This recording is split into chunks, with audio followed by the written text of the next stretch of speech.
Yon mga pangkisa, isang mapagpalang araw at isang maulan na araw sa inyong lahat. At nandito ako ngayon sa North EDSA mga pangkisa, SM North EDSA, at biglang umulan ng napakalakas. My goodness, ano kaya ang kapalaran namin? Ako po ay pupunta ng Pampanga at ihatid ang mga drillers na nagpa-medical sa Pasig mga pangkisa. Kaya let's get it on, samahan nyo ako sa biyaheng nito. At mukhang dadalhin ako ng traffic. Alright!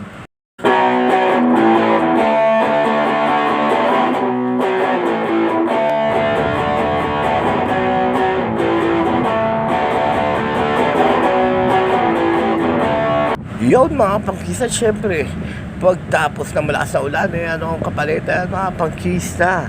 Meron nang namumuong mga tubig. Alright, baha na rin yung mga pangkista. At sobrang traffic kanina pa kami dito. At dito pa lang kami sa Muñoz mga pangkista. Approaching pa lang ng Balintawak. At talagang meron na pong baha at traffic po. Siguro po mas malalim-lalim pa dun sa bandang unahan. Kaya mabagal po ang usad ng mga sasakyan. Let's get it out. Iyon nga mga pangkista. Nagpasakong na, baha na kaagad. Alright, konting ulan pa lang yan mga pangkista, patikim pa lang ngayong Mayo, pero tignan nyo, so baha. Oh my goodness, what happened to the world?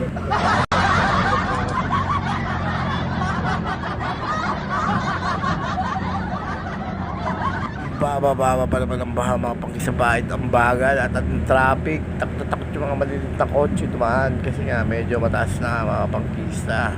Oh my goodness, halos isang oras at kalahati na kami. EDSA pa lang mga pangkista, North EDSA. Hanggang Didini pa lang kami, kakalagpas pa lang namin ng Muñoz. Sobrang traffic na at may baha. At paano pa kaya 2,000 years later. Yun mga pangkisa, after a long years ay nabalik na tayo.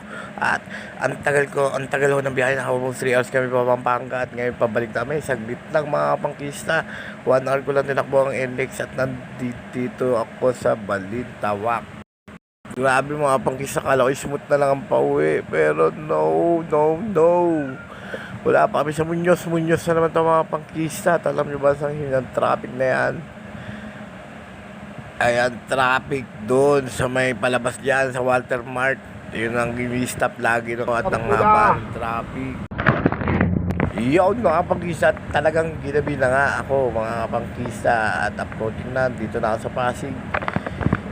Malapit na ako. Meralco Avenue, traffic pa rin. Oh my goodness, what happened to the world talaga?